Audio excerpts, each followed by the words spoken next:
Hi everybody, I'm Bree the Plant Lady, checking in with a long overdue weekly garden tour.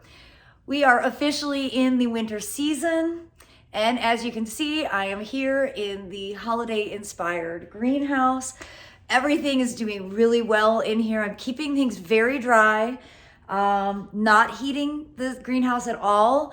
And actually, as I'm saying this, we should check the high-low gauge to see. So we got down to 32 in here, or 30, maybe 30, 31. But all the plants, as you can see, are looking great. Nothing has really been cold damaged in here at all. And I don't know how I overwintered all these plants under the house for all those years, but it sure is a pleasure to be able to enjoy all these amazing blooms. And, of course, the succulents are super low maintenance. They don't need to be watered at all. And also really excited to be sharing this space with friends and family for the holidays, but really starting to get prepared for the classes that we are launching in January. So I have some work to do on the computer. I've been really busy doing the house swap, which was definitely more involved than I was trying to trick myself into thinking, but it's done and it's just about time. I'm hoping in a couple of days to really start attacking the garden and getting all the seeds sown, because I have gotten nothing done in the garden for at least the past 2 weeks. This honestly might be the longest duration of time that I've gone without playing outside. And I am anxious and ready to get back out in the garden so that I can get all of the cottage garden seeded. But without further ado, let me turn the camera around and we'll take a stroll. And hopefully this will serve as inspiration. Well, as you can see, we've kind of got the backyard set up for parties, depending on weather. It's a pretty chilly week this week as we get into the holidays. But I'm most excited to show you the one bed that did get seeded. This is from when the homeschool group was here. Everything they sowed is growing really well. You can see the cute little clumps of grains that are growing. Now the deer are starting to nibble these, so I need to move cattle fence panels back into place to protect all this stuff. You can also see lots and lots of brassicas germinating. We sowed a lot of different things, a lot. I'm also really excited to see these tiny forks. Oh, look, that's a garlic. This is California poppy germinating that looks like little threads. And you can see it's germinating all throughout. Now we're pretty dry and I have not been watering at all, but I do think that there is rain in the forecast. So hopefully that's true. I'm really encouraged though to see so much starting to grow, especially since this is literally the only bed that's been planted. I don't know why the garlic seems to be pushing itself out of the ground, but you see it is rooted in. So just try and push it back down. Same thing here. But again, great to see all this germination. And of course there's a vetch mixed in. That's the great inevitability, but lots of good things growing in here as well. As you can see, we've got Ava Grace and Reggie that are wanting to lead the tour today. And the deer are really eating everything. And again, I have not paid attention or done anything out here in the garden, but you can see at least they're not completely eating the kale all the way down. They're leaving for new growth to come up, but they are really devouring. And that's my own fault. I don't have anything protected. I haven't sprayed any deer repellent. This bed, this is all self-sown, and there's lots of good and lots of bad. I will, in the coming week or so, start doing seedling ID videos, so it'll be easier to find if you have questions. But just real quick, this is Nigella. See how elongated the leaves are? Lots of bad stuff. Very specifically, and in my opinion, the absolute worst is this Velcro weed. I really hate this plant. It gets stuck in Reggie and Sophia's fur and causes them to get dreadlocks. Now, in contrast to the Nigella, this is larkspur. You see how rounded the leaf is? So that is larkspur. This elongated leaf is Nigella. They're very similar because they're cut-leafed, but different plants. Now, I did see a poppy right here. So this will take some time to go through because, of course, you know, with the good, there's also bad lamium. You really want to get the weeds out as early as possible because, for one thing, they're really easy to pull out when they're small.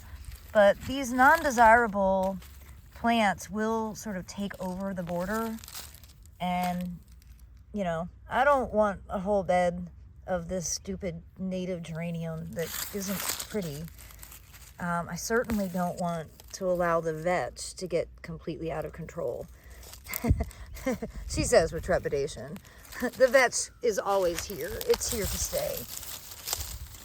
But as I'm in here, the main thing that I really want to be able to spend some time in is to eradicate that Velcro weed now while it's young and very easy to pull out. If only the cats could weed. I was visiting some friends for solstice and their Helleborus nigers were really starting to bloom, and I was like, oh, I need to check mine. And sure enough, right on schedule, here they are. I usually am ahead of time and have the leaves cut back and whatnot. You can actually see the blooms, but it's okay, I'll get to it.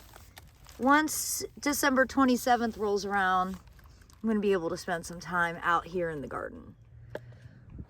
Well, I think the Edgeworthia is like show-stopping at this stage when all the leaves have fallen off and the flower buds just sort of shimmer that beautiful silver. But I'm shocked to see that there are already some flower buds starting to show color. So things are really ahead of schedule this year, really ahead of schedule. They're very cold hardy. I'm not concerned about this at all.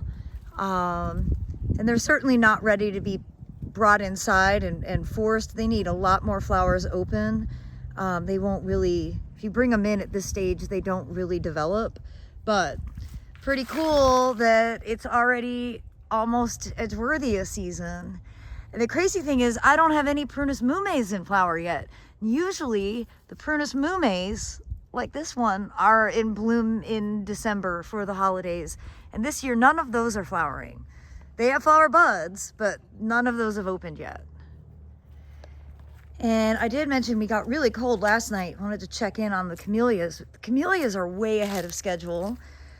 Usually these are blooming more for like Valentine's Day, and they are in full swing. I've been making beautiful floating flower arrangements with these. I need to get the labels. I don't remember their names. I haven't thought about them for a year, but really just terrific. You can see how tall these plants have gotten. They've been in the ground, gosh, probably 8 years now. And the camellias are definitely really amazing at this time of year to be blooming. And look at this one here in the island bed. I don't think this has ever been more showy than it is right now. This is a variety, I believe this is Reverend John Drayton. And flowers are just so incredible. They're really large. And I'm glad to see that these didn't all get nipped because I think we went down to 22 degrees last night. Well, I wanted to show you a plant with great, I guess you'd call it fall color, even though it is winter technically. This is Zenobia. This is a relative of blueberry, a great native plant that kind of, not aggressively, but sort of colonizes. And everything here in these newly, well, recently planted native borders are doing well. And I haven't gotten anything done over here. I am noticing that it is time to start harvesting the citrus. I need to go ahead and do that. I'm glad I did the cleanups when I did because I just really have not had any time. I'm anxious to come in and clean out the bananas, just make everything look neat and tidy again. You know, of course, the goal here is simplification. Really, you know, hoping to get the blue house up on Airbnb early to mid-February. And so just trying to make this garden where I don't have to be over here all the time if the house is rented. I'm glad to see that the grains that I planted here are starting to germinate, and I have not been watering enough. That's really the bottom line of the story right now. You can see that some of the lettuces are germinating, but I do need to be watering more because we are really dry. And yeah, it's my job as a gardener to keep the plants alive, and they need water. I've been avoiding looking at the feed tank because it's so depressing, but you know, we're taking this out. So that'll be a winter project. And I am really pleased to see all the grains germinating here in this feed tank. You can see they're sprouting. They'll be nice and green all winter long. And the things that I transplanted here, again, they'd be doing better if I was keeping them better watered, but the deer also really got to them. So they're starting to recover, but the deer are just voracious. It's becoming more and more difficult. But look at that. The deer are eating the broccoli leaves, but I've got the start of a nice head of broccoli. So that is very encouraging. But you can see the deer are definitely keeping it from growing to fruition by nibbling all that foliage. And the wave is not all that impressive. We have some overhauling to do in this bed. We have a major vetch infestation. That's what all of this green is. But then mixed in with it, there's that's larkspur. So it's gonna definitely take some time. Hopefully we have some nice warm days where I can just spend some time on my hands and knees. But you can see the vetch is a nitrogen fixing legume. It's not good enough to want to keep because it just smothers everything else out. But I mean, there's so much of it, it almost seems like I planted it, and I swear I didn't. Although it's entirely possible that I bought seed that would have had vetch accidentally mixed into it. That actually might explain this infestation. Ugh.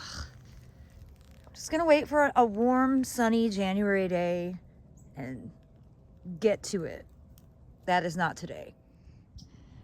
I am so deeply in love with this Carex cherokeensis under here that I do have some big plans for transplanting some of it from the native border and fill out the rest under this live oak. So I think that it is definitely the solution.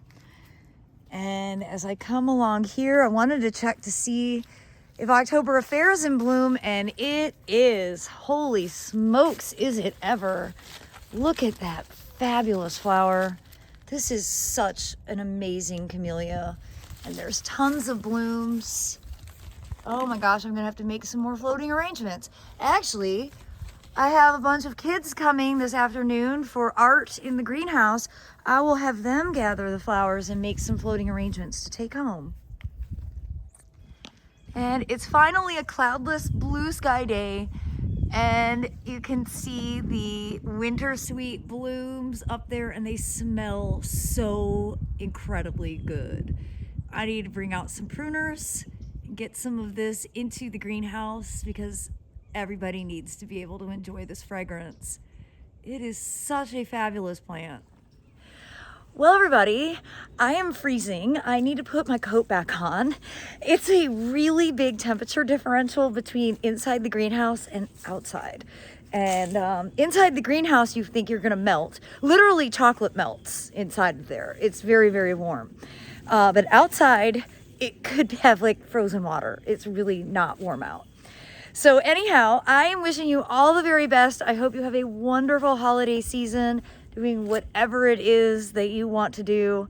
And I do sincerely look forward to getting back out into the garden and getting some things accomplished and finally getting seeds sown so I can share all the cottage gardening tips with you. And as always, I so appreciate your tuning into the videos, and your support and dedication, and your love of gardening is an inspiration to me. So I'm wishing you all the best. Thanks so much for watching, and happy gardening, everybody.